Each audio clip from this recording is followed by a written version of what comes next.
बिस्मिल्लाहिर्रहमानिर्रहीम। अस्सलाम वालेकुम। आज हम आपके लिए बहुत ही मज़ेदार से नरगिसी शामी कबाब की रेसिपी लेके आए हैं। शामी कबाब जो हैं कई तरह से बनाए जाते हैं। चटनी भरे कबाब भी बनाए जाते हैं और सिंपल शामी कबाब भी होते हैं, कीमे के भी बनाए जाते हैं और गोश्त की बोटियों के भी बनाए जाते हैं। तो आज हम आपके लिए थोड़ी सी डिफरेंट रेसिपी लेके आए हैं। हम नरगिसी शामी कबाब बनाएंगे। तो चलिए अपनी रेसिपी की तरफ आते हैं, रेसिपी शुरू करते हैं। हम आपको बताते हैं कि नरगिसी शामी कबाब बनाने के लिए हमें किन किन चीज़ों की ज़रूरत पड़ेगी। तो हमने ये तकरीबन 3 पाव रेड मीट ले लिया है। अच्छे तरीके से वॉश करने के बाद हमने इसका तमाम पानी निकाल दिया था। और ये हमने 1.5 पाव चने की दाल ली है। अच्छे तरीके से साफ़ करने के बाद इसको हमने 1 घंटे के लिए भिगो के इसका तमाम पानी निकाला है दाल का। अब ये कुछ गरम मसाले हैं जो कि हम शामी कबाब पकाते वक्त डालेंगे। तो इसके अंदर हमने 1 खाने का चम्मच साबुत धनिया ले लिया है, 1 खाने का चम्मच ही इसके अंदर सौंफ डलेगी और 1 खाने का चम्मच ये सफ़ेद ज़ीरा है। और हमने 2-3 टुकड़े जो हैं वो दालचीनी के लिए हैं, 8-10 लौंगे हैं, 8-10 काली मिर्चें हैं, 1 बड़ी इलायची ले ली है और ये अदरक लहसुन हमने लिया है। तो तकरीबन आधा कप हमने लहसुन लिया है और 2 इंच की अदरक का टुकड़ा था, इसको हमने छोटे छोटे टुकड़ों में काट लिया है। और ये 1 खाने का चम्मच नमक है। छोटा सा हमने ये जायफल ले लिया है और 2 पत्तियाँ जावित्री की ली हैं और 1 खाने का चम्मच कुटी हुई लाल मिर्चें ली हैं। तो चलें फिर हम अपने किचन में चलते हैं और बहुत ही मज़ेदार से हमारे ये जो तैयार होंगे नरगिसी शामी कबाब उसकी तैयारी करते हैं। पैन के अंदर हमने गोश्त डाल दिया था और भीगी हुई दाल जिसको हमने 1 घंटे पहले भिगो दिया था। अब इसके अंदर 1 लीटर पानी डाल देते हैं और ये जो तमाम मसाले हमने आपको बताए थे, अदरक लहसुन और गरम मसाला, इन तमाम चीज़ों को इसके अंदर ऐड कर देते हैं। और फ्लेम के साथ हमने फुल रखा हुआ है। जब इसके अंदर बॉयल आ जाएगा तो इसको मीडियम फ्लेम पे पकाएंगे जब तक कि दाल और गोश्त हमारा अच्छे तरीके से गल नहीं जाता है और इसका पानी जो है अच्छे तरीके से ड्राई नहीं हो जाता है। तो तमाम मसाले हमने इसके अंदर डाल दिए हैं, नमक भी इसके अंदर ऐड कर दिया है हमने। अब हम इसको अच्छे तरीके से मिक्स कर देते हैं और फ्लेम को फुल कर देते हैं इस वक्त जब तक कि इसके अंदर बॉयल नहीं आ जाता है। जब बॉयल आ जाएगा तो इसको मीडियम फ्लेम पे गलने के लिए छोड़ देंगे। बहुत ही मज़ेदार सी रेसिपी है ये, थोड़ी सी डिफरेंट स्टाइल की। तो अगर आपको हमारी ये रेसिपी पसंद आ रही है तो जल्दी से हमारे चैनल को सब्सक्राइब कीजिए, लाइक कीजिए और अपने दोस्तों और रिश्तेदारों के साथ शेयर करना हरगिज़ ना भूला करें। देखें पानी बिल्कुल इसमें से ड्राई हो चुका है। तकरीबन 50 मिनट तक हमने इसको मीडियम फ्लेम पे पकाया था।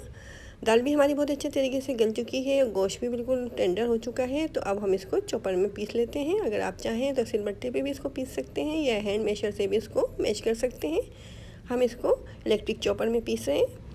देखिए बिल्कुल बारीक हमने इसको पीस लिया था। अब इसके अंदर कुछ हरा मसाले डाल देते हैं। तो इसके अंदर हमने 2 दरमियाने साइज़ की चॉप की हुई प्याज डालनी है और हरा धनिया पुदीने की पत्ती हैं तकरीबन 2 मुट्ठी और 2 खाने के चम्मच अदरक लहसुन का पेस्ट डालने हैं और 2 खाने के चम्मच ये चॉप की हुई हरी मिर्चें हैं और ये 2 खाने के चम्मच लेमन का रस है और 1 चाय का चम्मच गरम मसाला पाउडर है और ये 1 अंडा ले लिया है हमने। नींबू का रस हमने निकाला था, 2 खाने के चम्मच तकरीबन है ये। तो अब इन तमाम मसालों को, ये जो कबाबों का मिक्सचर हमने पीस के रखा हुआ है, इसके अंदर डाल देते हैं और इनको मिक्स करने के बाद फिर हम इनकी टिक्कियाँ बनाएंगे। हम नरगिसी शामी कबाब बना रहे हैं तो इसके लिए हमने अंडों को बॉयल करके रखा हुआ है और इनको मोटे स्लाइसिस में काट लिया है। तमाम मसालों को ये कबाबों के मिक्सचर में डालने के बाद अच्छे तरीके से मिक्स करने के बाद हम नरगिसी शामी कबाब बनाएंगे। अच्छे तरीके से कबाबों में तमाम मसाले को हमने मिक्स कर लिया था। अब ये हम छोटी छोटी सी पतली सी 2 टिक्कियाँ बना लेते हैं और इसके अंदर ये जो हमने अंडे बॉयल करके मोटे स्लाइसिस में काट के रखे हुए थे बीच में इसके रख के और दूसरी टिक्कियाँ इसके ऊपर रख के हाथों से प्रेस करके इसको गोल शेप में लेके आ जाएंगे। इस तरह से हम तमाम नरगिसी शामी कबाब बना लेते हैं।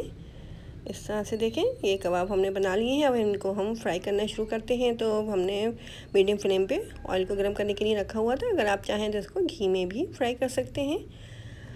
तो हम इनको दोनों तरफ से अच्छे तरीके से फ्राई करेंगे जब तक कि ये गोल्डन ब्राउन नहीं हो जाते हैं। बहुत ही मज़ेदार से हमारे ये नरगिसी शामी कबाब रेडी हो रहे हैं। बहुत ही मज़ेदार सी रेसिपी है। अगर आप चाहें तो इनको भगाले चावलों के साथ या फिर चपाती के साथ सर्व कर सकते हैं। देखिए कितना अच्छा सा इसके अंदर गोल्डन ब्राउन सा कलर आ रहा है। बहुत ही मज़ेदार से लग रहे हैं देखने में ही। इंशाल्लाह खाने में भी बहुत मज़ेदार होंगे। इंशाल्लाह आपको हमारी ये रेसिपी ज़रूर पसंद आएगी। तो इस रेसिपी को ज़रूर ट्राई कीजिएगा। कमेंट बॉक्स में मुझे बताइएगा कि आपको हमारी ये रेसिपी कैसी लगी। इस तरह से हम तमाम कबाबों को फ्राई कर लेते हैं। देखिए हमने कबाबों को फ्राई कर लिया था और इनको डिश आउट कर लिया है। बहुत ही मज़ेदार से हमारे ये नरगिसी शामी कबाब रेडी हो चुके हैं। अब हम आपको दिखाते हैं इसको कट करके। बहुत ही मज़ेदार से लग रहे हैं देखने में ही। आप इनको चाहें तो इमली की चटनी के साथ सर्व कर सकते हैं या फिर हरे रायते के साथ, इसका मज़ा दोबाला हो जाएगा। देखें कितना अच्छा लग रहा है देखने में ही ये। तो इस रेसिपी को ज़रूर ट्राई करें और अपनी राय दिया करें, हमें बताया करें कि आपको हमारी रेसिपीज़ कैसी लगती हैं और हम किस तरह की रेसिपीज़ आप लोगों के साथ शेयर करें। हमें इजाज़त दें। अल्लाह हाफिज़।